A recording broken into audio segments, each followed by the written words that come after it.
What's going on, everybody? Fedor here from 3D Print SOS. Welcome back to the channel. This is the VOXELAB Aquila Pro. We've been waiting on a Pro model from VOXELAB for a very long time, and finally it's here, and I am really excited to see if this is all the hype, if this was everything that we've been waiting for. But before I talk about the Aquila Pro, I want to talk about this. This is the original VOXELAB Aquila. I've had many of these. I've tested them in a lot of different ways. I have left them stock just like this one. I've turned them into other things. There's also many different versions of this machine. There is the original VOXELAB Aquila, there's the Aquila S2, there's the Aquila X2, there's the Aquila C2, and now there's an Aquila Pro. So hopefully the Pro is the last one that kind of brings everything together and makes everything make sense.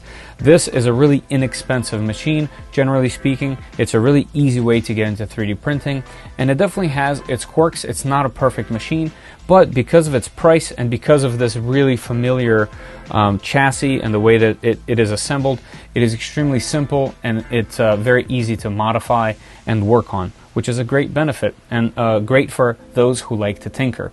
Then after the Aquila came out, VOXELAB came out with this. This is the VOXELAB Aries, and this is a complete departure from the Aquila. As you can see, it's a completely different form factor, uses a lot of proprietary pieces. It has a nice touchscreen, has Wi-Fi connectivity, and this printer is locked down into the VOXELAB/VoxelMaker ecosystem, where the Wi-Fi will only work with that particular slicer. But with that said, this particular machine, although when it first came out costing more than double the Aquila, has come down in price, and it produces really great prints. I've tried to print it with different slicers. However, I find that using VoxelMaker and the stock settings, at least for PLA, it has produced some of the coolest prints I have on this shelf, and at a single click. However, because of its proprietary and lockdown, non-open source nature, it is definitely not a machine for tinkerers. There's things you can do to it, and in fact, I see on the Facebook groups, people have been making all sorts of really awesome mods for this, and it kind of makes me want to do them, which I might, and let me know below if you guys want to see some of those modifications. But things like side panels, new ways to mount a different type of hot ends, new extruders, all kinds of things that would make this machine significantly better, especially now that the temperature goes all the way up to 260 degrees. And the firmware can be updated via Wi-Fi. So sometimes you turn on your machine and there's an update waiting for you with brand new features. That's definitely one of my favorite parts about the Aries. The one thing definitely worth mentioning about this machine is its build quality. It is very stout, it doesn't creak, although the machine is a bit noisy and has some vibrations because of just the nature of the way that this is and the fans that are on it. It's still built exceptionally well. Definitely built better than the original Aquila. Why am I saying all this? Why am I basically reviewing two machines? Well, because I think that the Aquila Pro is both of these machines combined. Let me get it up on the table and I'll tell you what I mean. Alright, so if we look at this little preview and what they have in terms of marketing on their site, they claim this to be the advanced 3D printer at a fair price. It has smart leveling, a wireless connection, a touch screen, it has a dual Z, it's ultra quiet, but the Wi-Fi, that's the touch screen, the bed mounting, all of those things are borrowed straight from the Aries. And it definitely, just by the looks of it, the build quality is definitely a little higher than the Aquila. Another thing is that the Aquila comes as a kit. You have to assemble pretty much all of it, whereas this should be mostly assembled. The box is significantly larger, and I have a feeling that this is only a couple pieces. In fact, if I scroll down on their website, it says that it should be assembled in 5 minutes. So yeah, that's definitely a departure from the original, and that's why I think this is the final frontier of the VOXELAB machine. So let's find out if this is everything that we've wanted out of our Aquilas. And what we're going to do is we're going to unbox this machine, I'm going to show you guys what's inside, what's included in the box, and then we're going to assemble it, and then I'm going to do some test prints right from the SD card. Then I'm going to load some of my own files. In fact, if you click up here, wherever the link is popping up right now, you can see the project that I'll be starting with this machine. So a great way to test the capabilities of this printer, of the slicer, and also a way for us to shoot for a bigger picture and shoot for an overall project, and that's going to make this a little bit more interesting. So let's get this thing out on the table. All right, let's get started. I got my blade. Let's open the box. Open sesame. All right, first things first, make sure you check your power supply. Yep, will do. We have a power cable. We have the classic red VOXELAB transparent PLA. We have a manual, pretty thick actually. All right, we got some miscellaneous goods. We have our filament holder, zip ties, the pretty standard Aquila hardware kit, and looks like some grease. Yeah, it says white grease. That's a first. Oh look, and a spare leg. All right, two more things. We have the second half of the spool holder and the screen. Nice little compact screen. No protection on it, but it was really nicely packed. Just one connector, looks to be proprietary. Micro USB and regular USB on the side. Another thing about the Aries is it has a bunch of little design features that are kind of like hidden. Like the plastic cover that covers the Hotend resembles the whole printer. Little design things like that. And it looks like this machine might have some of those as well. All right, that is it for the top here. Packaged really well, actually.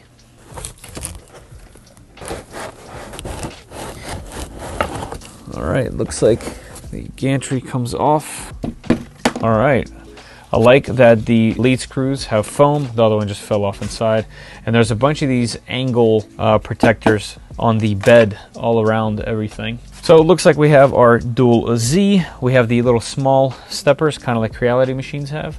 It is belted at the top, which is really nice. We do see a Bowden extruder over here. I'll take a closer look at it a little later. One of my screws here is real loose, but this part being loose is actually a good thing. You kind of want it to be. Let's flip it over. On this side, we have our Hotend. We have nice, smooth extrusions with little ridges on the end. Looks really nice. We have a sensor. Oh, look, this is a first. There's a little sister board over here where everything plugs into. Interesting. Looks like the top here has a ribbon cable where everything will be connected. Interesting. That's definitely new. Wow, I see some really interesting stuff in here. It looks like the sensor for leveling is a servo. That's definitely a first.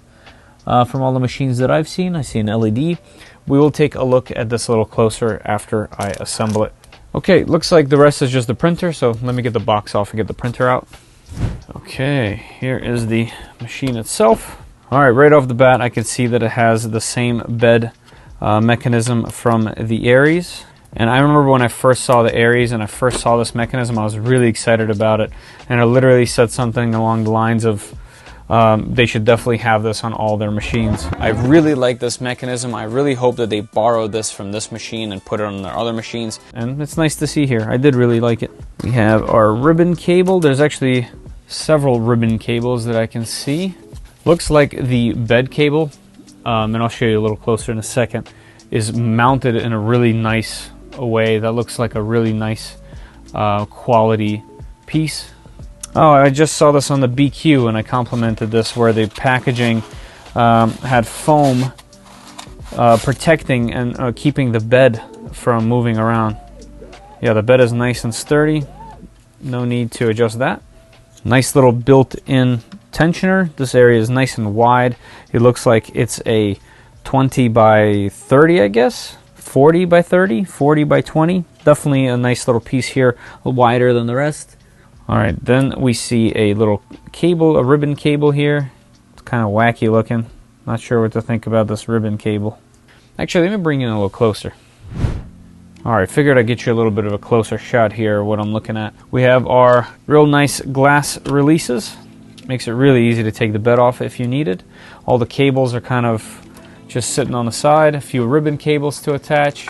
This one looks like it's snaked all the way around. Let's bring it to where it needs to go. Here we go. It's sheathed really nice. Look how clean that is. 2 nice cables. Very easy. The bed cable itself looks really nice and quality, and it's attached in a nice way. Feels metal down there.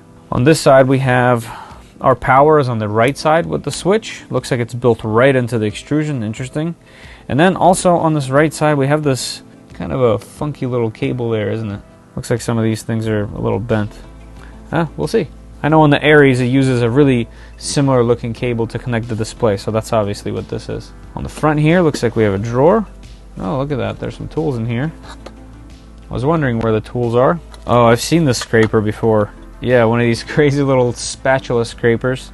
I personally wouldn't use this thing on the glass because when you really try to get something off with this, it tends to scratch that glass. So unless you're using the smooth side of the glass, be really careful when you use this. Hey, look at that. VOXELAB has little cutters. Look at these little guys.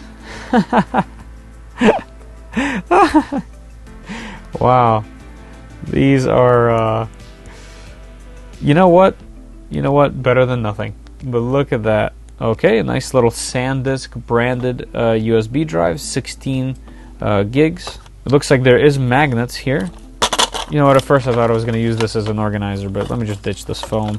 So we have a needle, a tiny little screwdriver.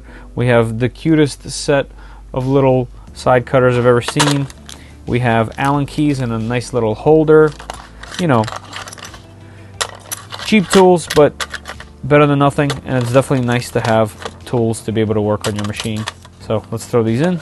Yeah, okay, convenient. So far so good, nothing to write home about. Let's see the springs. The springs are pretty standard affair. They're the chrome springs that tend to come on a lot of machines, and I don't see any insulation under the bed. Alright, I figured since I have this thing apart, let's go ahead and take a little closer look at what's underneath of this thing. Let's see the motherboard, the power supply, and maybe let's take a closer look at that hot end before I go ahead and assemble everything. And then we'll put it all together. The assembly looks like it's going to be a breeze. It's literally this top gantry section and 2 bolts going in from the bottom, and that's it. Then you put on the spool holder from the top. So assembly wise, there's nothing to really do here. So let me take this opportunity while it's easier to work with, and let me bring you in a little closer. Let's see what's on the inside of this. Alright, here's the bottom of the machine, and it honestly looks like VOXELAB made it easy to get into. I don't see anything too tricky. It does look like the power supply has a gap in between it, unlike the previous versions where the power supply was kind of just all enclosed with no real air to breathe. So at least there is a pocket there, even though it is enclosed. So it looks like the motherboard compartment is vented. Alright, we have a fan, a 40mm fan. Let me go ahead and plug it. Looks like the cable's a little short. There we go, set that aside. Alright, nice and neat in here actually. I don't see any ferrules on the power cables, but it doesn't seem like a lot of companies are doing that. Not an excuse, I guess. But yeah, the wire management is really nice and clean. This board doesn't have removable steppers. They do have, or stepper drivers rather, they do have some heat sinks on it. And this really looks familiar. This almost looks like it might even be the exact board from the Aries. If not, it's something really, really similar to the Aries. Driver board V102. I believe the Aries has the 101, so this is definitely a very close relative to the Aries board. And we do have some empty slots here. We have another fan that you could hook up. And then it says XY. I'm not sure why that would be. Maybe some sensors. But looks like at least there's something there. But yeah, otherwise I think this is directly from the Aries. Let's go ahead and see what kind of power supply is in here. You know, while I'm unscrewing this, let me just say, you know, kind of like the Ender 3 S2, it has like a ribbon cable right onto the motherboard. So this isn't one of those machines that's going to make it easy for you to replace anything. In terms of hot ends and things like that, or filament sensors, touch sensors, that kind of stuff, there is a sister board at the top of the hot end, so we will see what that's all about, and maybe that will give you some customization. But this is definitely, I have a feeling at least, this is definitely not going to be one of those machines that's really open for you to just do whatever you want with. However, you know, that doesn't mean the performance is going to be poor, so we'll find out. Nice and simple cover. Yeah, definitely some space for everything to breathe. Let's see, that is not a Meanwell. I actually can't read that brand. Excel? Yeah, so it looks like the brand is an Excel model. At least it has a label. Some of these don't have anything on it, so it's definitely not a Meanwell supply, but it is a branded supply, although a Chinese brand I'm unfamiliar with. Excel, simple potentiometer in the back. Yeah, everything else looks like your standard set here. Probably a 50 or a 60 millimeter fan. Can't quite tell from here, but pretty standard form factor. Let's see what the switch is sitting on. What setting? 115, so it is the correct setting for us. I did notice, like on the Ender 3S1, that was actually pretty hard to get to. It was kind of like on the inside of the machine.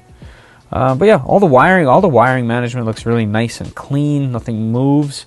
It's really compact and nicely done down here. Nice and clean. All right, let me put this part back, and then I'll see you at the top. All right, let me just go ahead and throw the top gantry on here.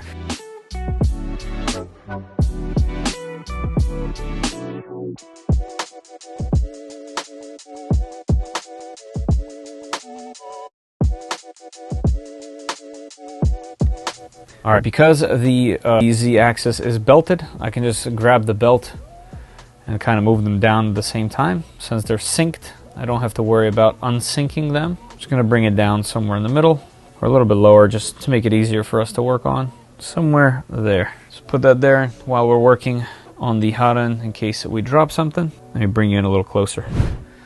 So first things first, this would need some adjustment. It is loose, so what you would do is every time you see 3 wheels going on an axis, like for example 2 at the top, 1 on the bottom here, 3 on the side, 1, 3 on the side, 1. Typically the one that's the single, you can use your wrench, the larger size, to adjust it, and we'll do that a little later after I check this out, but definitely worth checking. So this wobble, you definitely don't want that wobble. Let's see what's hiding under here. So this is a Bowden style printer, which means the extruder is mounted off the Hotend itself. Makes it a little bit lighter. Some people like it, some people don't. I don't mind it. Cover is nice and easy to take off. All right, so we have a very interesting servo mechanism. I don't really want to touch it because I don't quite know how it works, but it looks like there is a little switch on the bottom of this little arm that's attached to, actually, hold on, I can show you better. Here we go. Definitely a very unique Hotend. I haven't seen, or not Hotend itself, but the carriage. The Hotend is a pretty standard fare. Looks like it's the Ender style red Hotend, and it has this interesting coupler that the Aries has. It has the taller coupler. Now you can replace these with an absolutely standard one. You don't have to buy this proprietary taller one, and I've done that on the Aries actually because mine needed to be replaced. But it looks like there is a little sister board in the back. That's where everything plugs into this cable. Oh, that actually feels nice. Those feel like a quality connector. But yeah, everything is plugged into there. So wire management is nice and tidy, that's for sure. But yeah, this is really interesting. Little micro server. It's not a metal servo, it's plastic. Looks like it's a really inexpensive, cheap one. And I'm going to assume that because there's a little switch here, what's going to happen is it's going to flop down, it's going to do its leveling, and then it's going to get out of the way. And if that's the case, that'll actually be not only clever, but definitely accurate. Another little thing I noticed over here where the filament runout sensor is, let me get it in the shot right over here. There is a PTFE tube going through, so you will just put in your filament here, it goes through the sensor, and you don't have to fiddle with the filament getting stuck right here, curling out. It'll go straight into it. And as far as I can tell, the extruder is the same, like Flash Forge Aries extruder, so it definitely has a bunch of Aries parts from it. While we're here, let's see how these cables will work. It's a really long cable. Let's see here. Unhook, plug in, connect. Very nice and easy. There's another one here. This connects to the little sister board that's on the side. Right down here, there's a notch up. There we go, like this. You know, I don't mind all these little boards. It makes it much easier to manage the wires. So not necessarily a bad thing, and I can tell a lot of manufacturers are doing that. So that seems to be the way forward. Alright, let's see the cooling fan on this side. Just your standard affair, plastic non-printed part. Pretty standard cooling fan, 40mm fan. Like I said, I like the board. I think that it's nice and neat and easy to modify, to maintain specifically. And there's also a little LED over here. And it looks like it's the Cree style LED. So it'll be nice to see if what color it is, how bright it is, etc., etc. You know, nothing to be upset about here. The fact that it's a standard hot end and a standard cooling fan is actually pretty good. That means that you could put on any style hot end that you want, as long as it will fit in there. And there's actually some space left to right, so you could put on a larger hot end, and it looks like all you would have to do is either reprint a different shroud for this fan, or maybe just a different cover, but it doesn't even look like this would interfere if that needed to be modified ever so gently. So yeah, looks like there's plenty of room here for simple upgrades.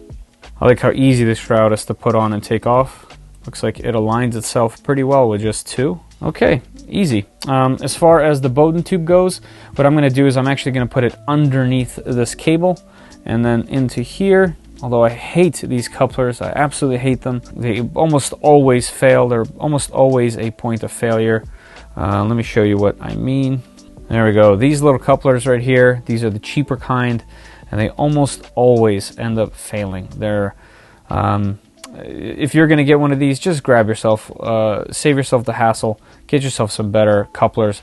And that's not just for this particular machine. A lot of machines have these couplers, and I still don't understand why companies put them on there. They end up being a burden for anyone that's new, that runs into them. This tube will pop out, or they end up having play and you get stringing. They're just a cause. They're just a cause for all kinds of little unnecessary problems. A few more cents and you have yourself a nice PTFE coupler, and you don't have to worry about it. Alright, so that was majority of the assembly.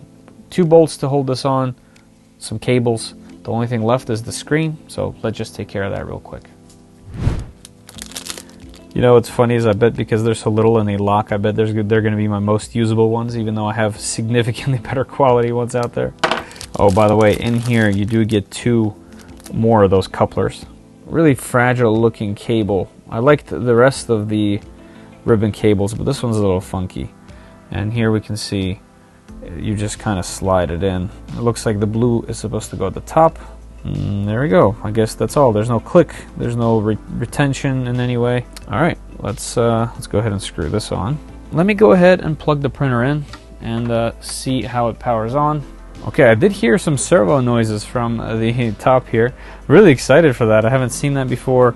I think it's going to be a pretty interesting system. It looks like whenever I touch the little button on the very tip here, we have a little LED indicator that lights up. So that's definitely how that's going to work. Okay, a black and white menu. That's surprising. I kind of expected to see the red. The screen does look like it's higher resolution than their previous screens by quite a bit, actually. I see no pixelation, whereas the previous screens were definitely a little bit lower quality. Let's see what build means. Oh, okay, we have disk and by the way, let's see where we plug everything in. Okay, so you are using the screen here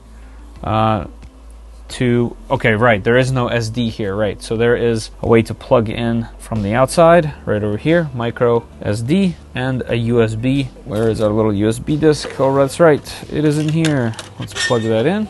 You know, an interesting thing about the Aries machine is there's no way to plug it into a computer or a Raspberry Pi, for example. And that's because the USB is only a one-way type of connection. It doesn't go back and forth. But this has a different plug, and I wonder if this printer, unlike the Aries, could run Octoprint. I guess we'll have to test. But as you can see, I put in our little USB drive, and our USB device came up. Just want to see what's on here. Alright, we have model, software, system, user manual, test model, G-code. I'll do the test model when it's time. Let me just go ahead into model and see what's in there. Yeah, probably nothing that the printer can read. That's probably for our computer. Okay, now we know there's one G-code file. That means the rest we will go ahead and print. Let's see what's on disk. Lost and found. So that's also neat. The Aries did have this as well, where you can store files on the disk itself from the USB, and I actually found that quite helpful for just for all sorts of things you need to constantly reprint on your machine, for example. Let's go back. Let's go to settings. Let's go to Wi-Fi. Turn Wi-Fi on. And this should be interesting because maybe there is a firmware update. All right, we're going to go ahead and go on to totally not spyware. Let me go ahead and put in my password. All right, we got connecting. All right, and looks like we're totally not spyware at the moment, and there's a nice check, and I see that it's connecting, and there you go. We are connected to Wi-Fi. So that's pretty cool, super easy to do. Let's see what else we got in settings. Temperature. Okay, this is the preheat settings for PLA and ABS. Wi-Fi, we can select the language. Transmission ratio. Ratio X, Y, Z, and E. Okay, so these are the steps. Okay, so you can change the steps right here. That's pretty good. Yeah, extruder is 93. Yeah, those are steps. Cool. Resume print. Yes, why not? Filament detection. Yes, why not? Light. Yes, why not? Can I scroll here? No. So I have to hit the button. Buzzer. Yeah, okay, that's fine. Factory reset. Info. Let's see what's on info. We have the Aquila Pro. The software is version 1.4. There's a whole bunch of numbers afterwards. We have our IP address. Usage for 2 hours, so it looks like they might have tested it at some point. Okay, where to get support, how much memory is remaining. Okay, all good things so far. Let's see what upgrade is. Checking version information. Like I mentioned before, I think this is one of my favorite parts of the Aries. The fact that it could get better over Wi-Fi. I always thought that that was the best feature of the machine. All right, so we are on the latest. Nothing really else there, but I do like the fact that you can change E-steps. That's nice. Control, we can move. Z-axis, X, Y, everything is nice and responsive. I gotta say the touchscreen is actually pretty decent. I had problems with my Aries touchscreen where I would sometimes register 2 clicks. That's not a thing here. We have homing.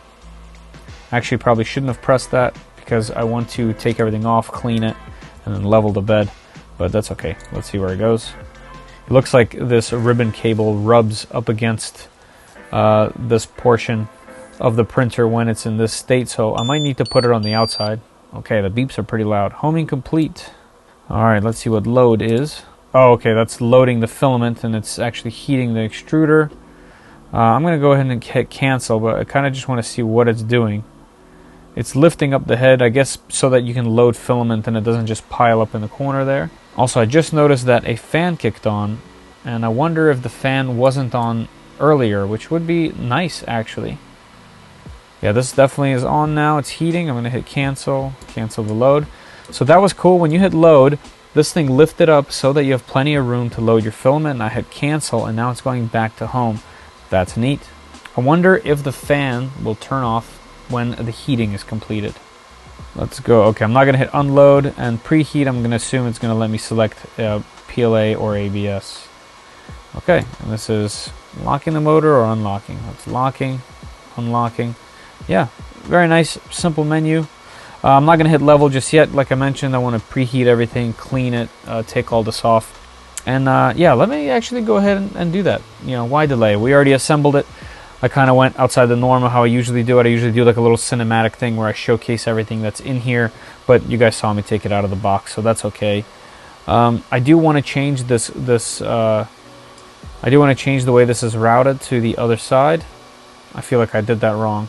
Okay, the printer didn't freak out, nothing crazy happened. So yeah, and now nothing is rubbing, and that's definitely a much cleaner path.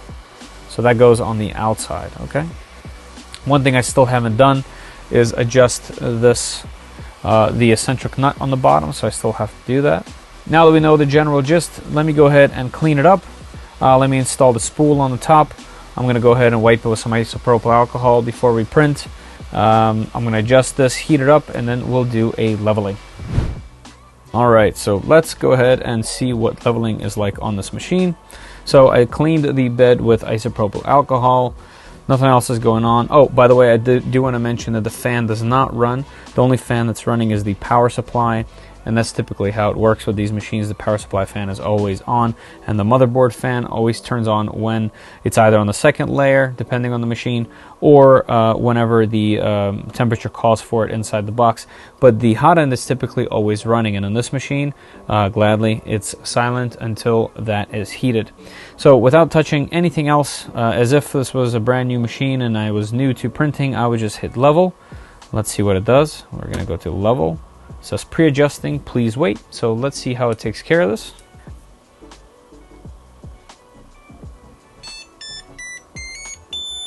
So it says here, unscrew corresponding nut under platform until touching the nozzle. Interesting. Okay. Let's go ahead and unscrew. We are quite a bit away. Also want to mention that we are not hot. It did not heat the hotbed at all. All right, let's hit next. Moving to point 2, please wait. I do like the bright white LED underneath. Ooh, this particular one looks like it's set up pretty good. Let's move it down the hair just so I can see a gap. Nope. Okay, so just touching. There we go. And let's hit next. All right. This one is also a little bit off. All right, touching. Next. It says complete. Calibration is stored. Extruder is homing. So far we just did a complete manual, assisted manual leveling. It says leveling completed. Okay, and now let's see Z calibration. Calibrating, please wait. And it looks like we have a number pad. Okay, so we have a deployment here of our little interesting button. Okay, it says calibrating, please wait. And now 1 is lit up and now 2 is lit up and it's moving to the second spot. So it looks like as soon as that little button is touching the build plate, it is registering that and moving on to the next one. Just the fact that it drops down via a servo is very interesting. So what this is doing is it's making a 3x3 mesh over top of the bed, and it's actually really nice that it made you do a manual leveling first. It just ensures that the bed is somewhat flat, or as flat as it's going to get initially before this, and then it goes ahead and makes a mesh. So that's great. My only concern so far is that we didn't have to heat the bed, and it didn't heat the bed. Usually you want the bed to be hot because it slightly changes when it's hot. Maybe they've tested this a lot, and maybe this is not a thing. All right, it says completed, and it retracted, and we're going back to home. All right, no other noises or sounds. It says completed. All of the numbers are all lit up in red. They were previously just black. So let's go ahead and head back. Looks like the Z calibration is set, and now that there's no other further directions, let's go ahead and do a print. But first, let's go to control load. Let's get that hot end running, and while it's loading, let's crack open some filament. We have our 3D Max Extreme PLA. This is a new line in the 3D Max lineup. We have a really fun project that we're going to be working on with this filament, and this is apple green. Nice, bright, vivid color. The extrusion's looking nice and smooth. Okay, that should be enough. Let's go ahead and hit OK. Okay, let's go preheat PLA, start. Okay, that's a nice little menu, very easy to see what's going on. Let's go ahead and hit build. All right, and this is a pretty familiar screen. We have our Z offset of 0.01. We have our hot end temperature at 205 and our bed at 60. All right, we're off to the races. Looks like it's printing. So let's see how this test model goes. And then we'll go ahead and jump into the slicer and see if we can use all of our Aquila profiles. Since I have quite the collection now, it would be nice if I could just load up some of the previous files from other Aquilas and load them onto here and see how they work. So let's see what this print looks like, and I'll see you guys soon.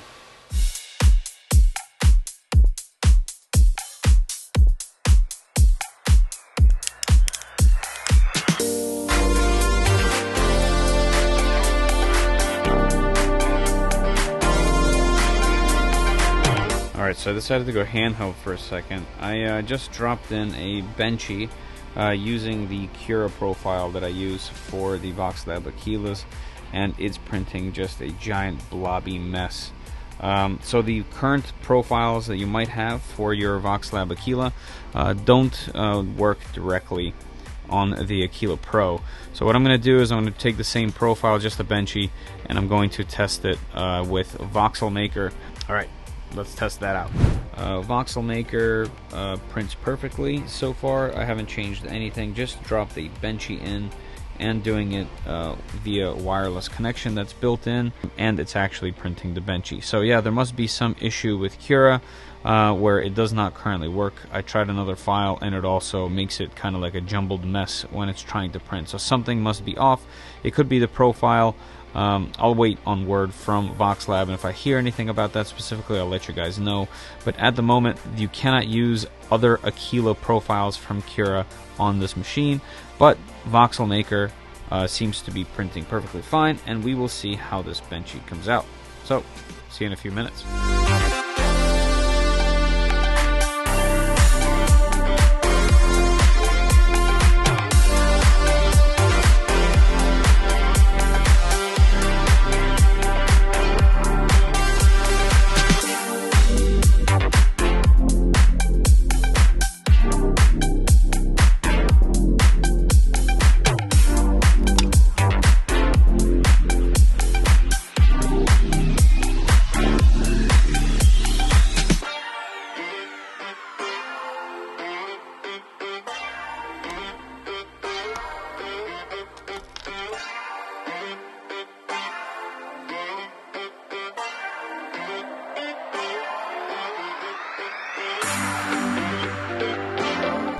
So I was having trouble printing TPU. So here's the solution I found.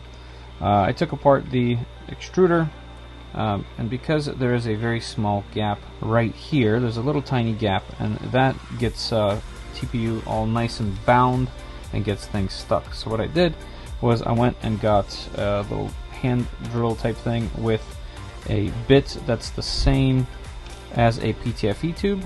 So as you can see here, and then I cut this little tiny piece of PTFE and I drilled right through here, going really slowly, very carefully.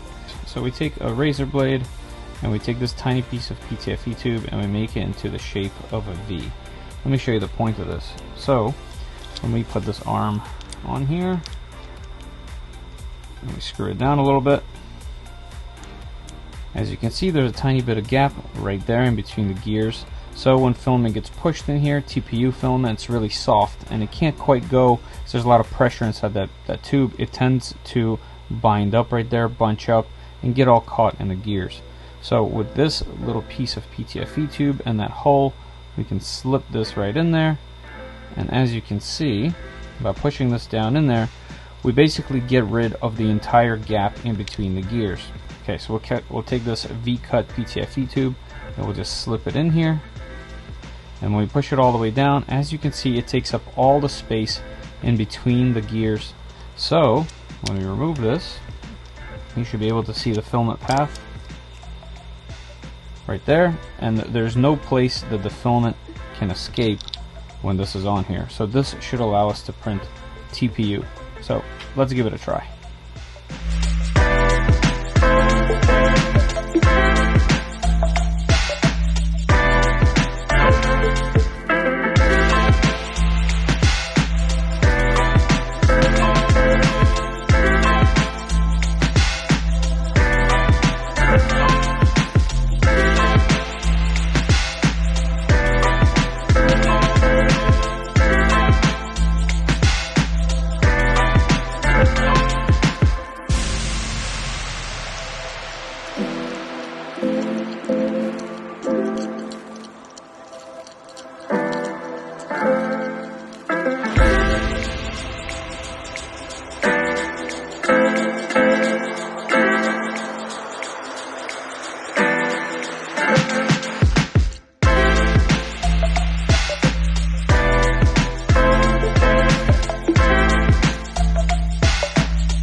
All right, there's a lot of interesting things to go over with this VOXELAB Aquila Pro. And speaking of interesting, here is a message from our interesting video sponsor, SkillShare.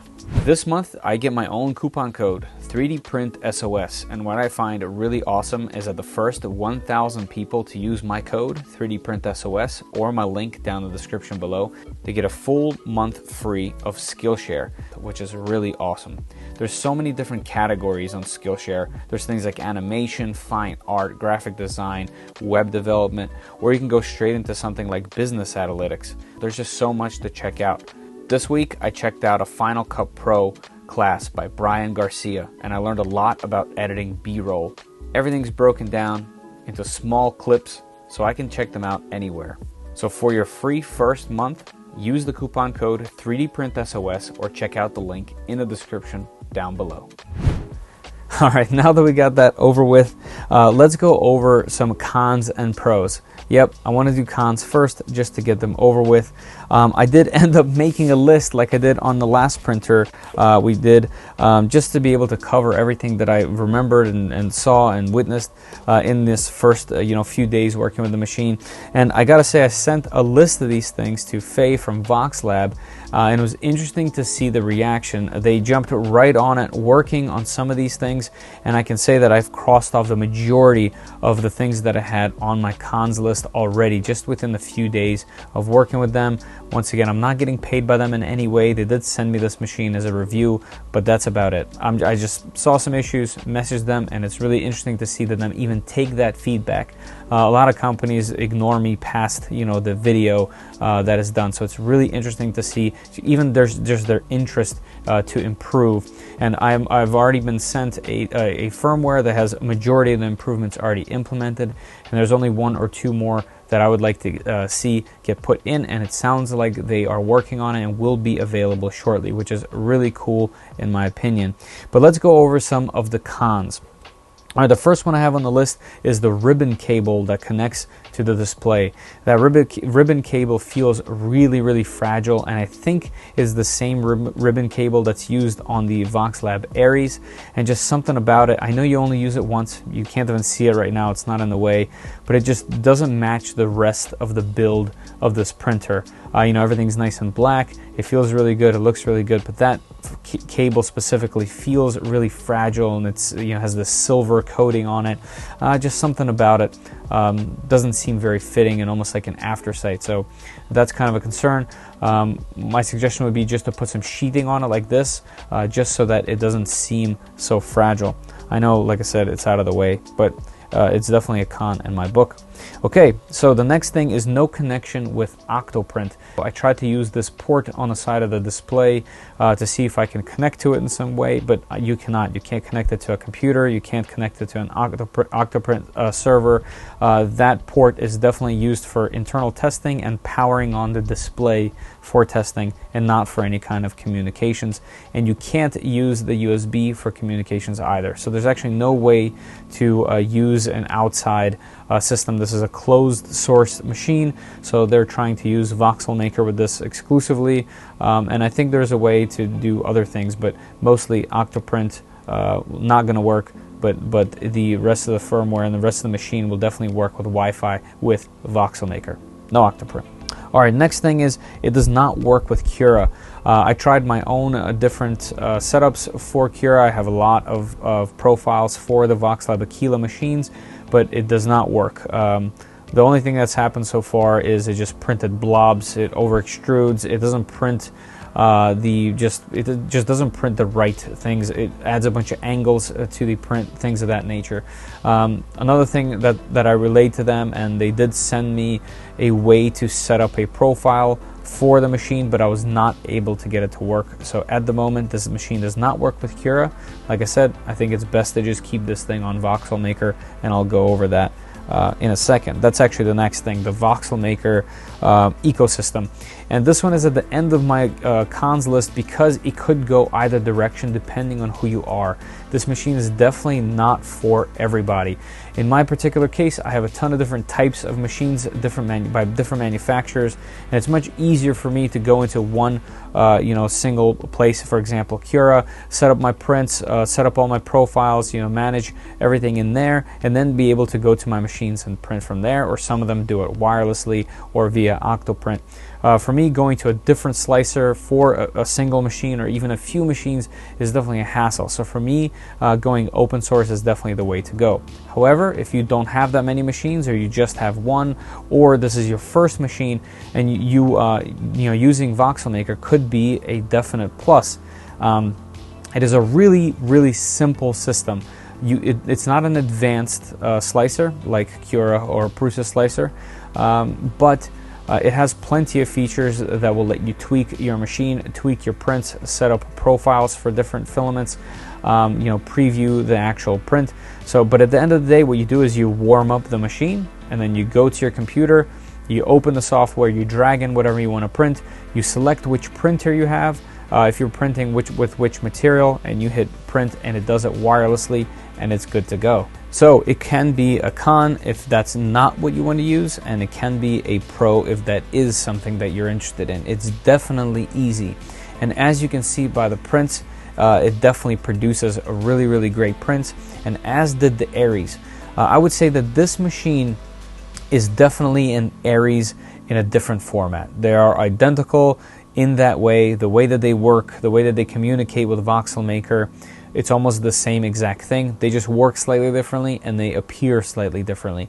If you want to go towards the hotter temperatures, the Aries is good because it's almost enclosed, and you can make panels for it to enclose it, whereas this machine is definitely more open, definitely good for PLA, PETG, things of that nature, but you have to be okay with using something like VoxelMaker. So let's keep going. Let's go into the pros, the things that I liked about the machine so far. The Wi-Fi and Wi-Fi updates. Obviously, I've mentioned it so far, but let me go over it a little bit. One of my experiences with the VOXELAB Aries is that machine got better with time. When I first got it, I got an earlier machine, kind of like this one, and it was fairly rudimentary, and it was very limited. And as time went on, they added features via wireless updates. You would turn on the machine, and a little pop-up comes up saying, hey, there's a newer version available, do you want to install it? You install it, you reset the printer, and bam, you have the latest firmware. I always thought that was awesome, to just be able to wake up and have a better machine with more features. Now, you're not doing those things yourself. You can always obviously cancel and not do them. You're giving your trust to VoxELAB to continue working on the machine. Obviously, I think they will. There's a lot to this machine, and I think they're going to continue improving this thing for a while, and they have with the Aries, for example. But that is, something that's totally up to you, and you might not like that sort of thing, but in my personal opinion, I always thought that was a really cool feature. Wi-Fi updates. I think more manufacturers should consider doing this, so that you don't have to dig around firmware, and you can always be on the safest, most modern, up-to-date firmware. This happens with phones, this happens with computers, and since these machines are online, it should definitely happen with them, in my opinion. Alright, so build quality is improved over previous Aquilas. Yeah, for sure. The appearance and just the overall quality, I feel like, is definitely better and improved on this machine. It has better plastics in a few areas, dual Z, the fact that it's belted, just everything together, even down to the little design details on the shroud and things along those lines. I think it's really well done. There's these little sister boards everywhere that make the connections nice and clean. It's definitely built better than the significantly cheaper Aquilas. Alright, so the touchscreen is great, high resolution, fast. That's about that. Not much more I can say. The other thing that I noticed is a bunch of other screens, when you rotate them, they kind of look slightly different. They either get a little too dim, something along those lines. This one does not. Very clear screen. I wish it was a little bit bigger, but no, it's fast. It definitely is a higher resolution than previous models, and it's a good touchscreen. The price is less than the competition with similar spec sheet. So regardless of what you think about closed source or open source machines, there's plenty of machines on both sides. And this, VOXELAB comes from FlashForge, and they make closed source machines. They know how to do it. They're very successful at it, and they're a large company. So I can see why a part of these machines is open source and why a part of it is closed source. Like I said, there's room for both. And the fact remains that it's the price is definitely right, I think, for this machine. If you look at its spec list, the spec list with other machines, this one is priced under $400, and I think that is a fair price for everything that it does and how easy it does it for you. And that's actually a good point there. All right, so the build plate clamp and carriage are super high quality and thick, boys. Listen, that's true. I remember when I first got the VOXELAB Aries, one of the first things I said about it is that the carriage there should be used across their entire lineup. I really loved the fact that you can really quickly take the bed off. If you have a hot print, you can remove it to cool it down faster. You can put on another plate really quickly without needing to really level because it's glass, and then do a print right away. And then if you want to use a PI sheet, there's just two little bolts. You just take these clamps off, put your sheet on there, and you're good to go. It's literally a win-win, and it is a nice beefy carriage with some features built in that other printers just don't have. And I definitely like this carriage. I like the wiring on the back. There's a really robust retaining system for the cable in the back. And it's just a high quality bed, carriage. Even the carriage itself that has the wheels on the bottom with the eccentric nuts, even that plate is a little bit thicker than what you see on other machines. It has less flex. So once you level this machine, it should stay level for longer. So that's definitely a pro in my book.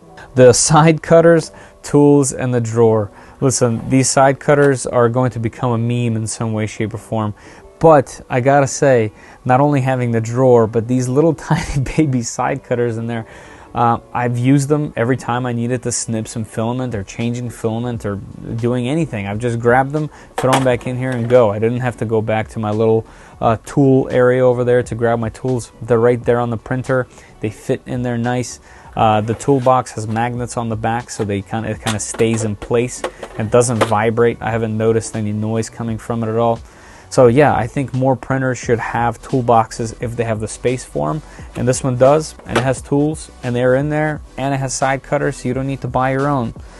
So yeah, definitely a plus. The leveling process is faster than most probes. This has a kind of strange quirk where it uses a servo with an arm with a button on it to do the mesh bed leveling.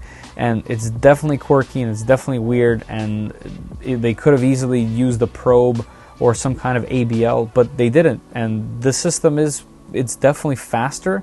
I don't know how accurate it is personally, but technically a button or a micro switch like that would be really accurate because of how short the throw is.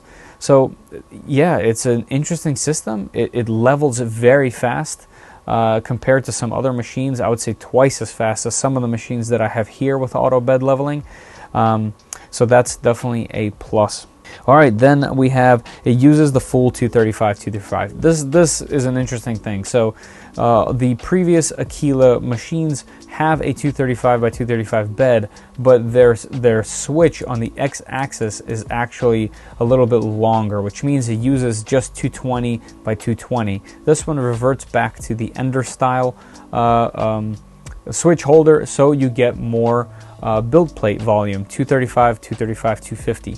In fact, on the previous Aquilas, you can just print your own from an Ender, and then that would move your sensor over, and you get the 235 by 235 back. You just have to make a couple changes, either via firmware or in the slicer, or a combination of the both to get the full space, but it's also doable. But here you don't have to do anything. It's included, 235 by 235, the way it should be.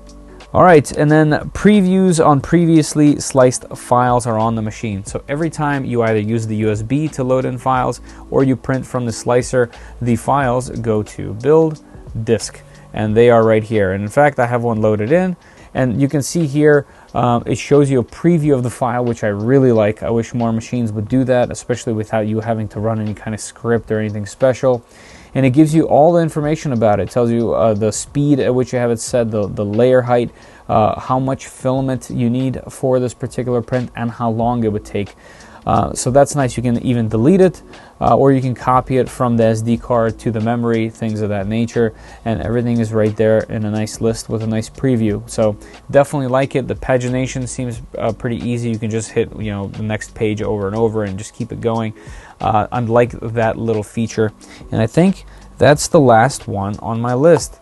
So there you go. I talked a lot about this machine. There's a lot to talk about. I don't think this machine is for everybody, but I do think it has its own place in the market and is really easy to use. Like I said, at the end of the day, what you do is you go to the control menu, you hit preheat, you go to PLA preheat rather, hit start so that the bed and the hot end start to heat. While that's heating, you open your machine. Since this is connected to Wi-Fi, you just select the machine from the list and you hit print. For all of these prints, I didn't change anything for the slicer itself. These are the PLA profiles, and they have printed just absolutely great. This has got to be one of the best benchies that I have seen. And as you can see, there's just no heat issues. There's no stringing or you know, cooling issues. The bridging is great. This on photos doesn't show up as clean as I can see it in person. You can literally read the back of that in person, and everything is just good. The quality is the print quality on the machine from Voxel Maker via Wi-Fi is good. Very little complaints. Oh, let me talk about this car. So this is a Scirocco. This is by Sorpix. I've been printing a couple of these in some of my past videos, and this particular print, here, let me just get the other cars. So this Volkswagen Rabbit was printed on a $430 machine, and this Rabbit truck was printed on a $500 machine, $500 plus dollar machine. There's no way for you to be able to differentiate between the quality of these prints, and that's just what it is at the end of the day. It might not, for some people it's all about the journey, it's not about the destination, but for some people it's strictly A to B. It's not how they got there, it's the product that they got out of it at the end of the day. And if you're the type of person and you don't mind being locked into the VOXELAB ecosystem, then this might be the perfect machine for you to check out.